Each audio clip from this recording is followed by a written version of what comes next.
Sa Majesté le roi Mohamed VI, que Dieu l'assiste, en février 2014,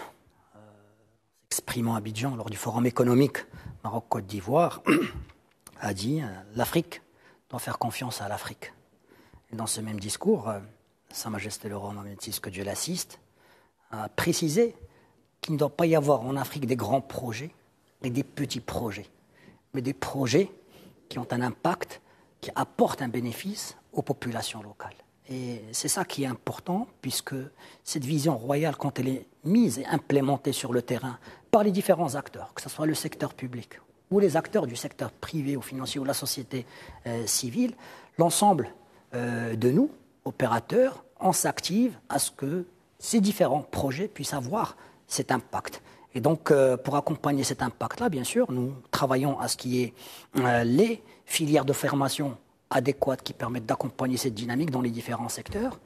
augmenter d'année en année le nombre de bénéficiaires des pays africains. Et je tiens à le rappeler, aujourd'hui, 47 pays africains bénéficient de ces programmes de coopération académique qui ont été mis en place sur les 22 dernières années. Et donc, la mise en œuvre de l'ASLECAF, le Royaume du Maroc est engagé pour l'implémenter. Les différents groupes de travail œuvrent la main dans le cadre de ce partenariat public-privé pour mettre en place les mécanismes qu'il faut pour accélérer la mise en place, mais aussi pour accélérer cette projection des acteurs marocains pour qu'ils puissent monter des partenariats, des joint ventures, comme l'a cité M. Zerouali, des projets conjoints en investissant localement dans ces différents pays. Et bien sûr, nous œuvrons aujourd'hui avec la CGEM et avec le GPBM pour mettre en place une plateforme nationale de ces acteurs, qui soient publics, privés, société civile, qui sont engagés dans cette dynamique. Et cette plateforme, elle a 4 objectifs principaux. Bien sûr, le premier, c'est faciliter le partage d'informations et échanger plus d'informations entre nous, différents acteurs de divers horizons marocains et des différentes régions à l'échelle nationale.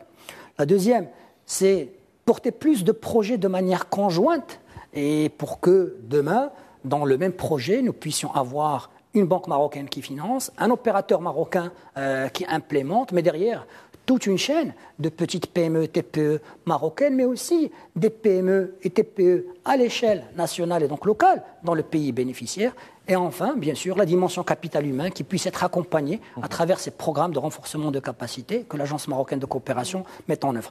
Le troisième objectif de cette plateforme nationale, c'est aussi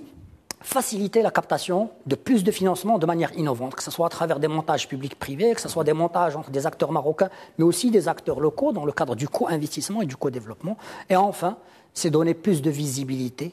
localement, régionalement, continentalement et internationalement pour ces projets que le Royaume du Maroc accompagne avec les pays frères africains.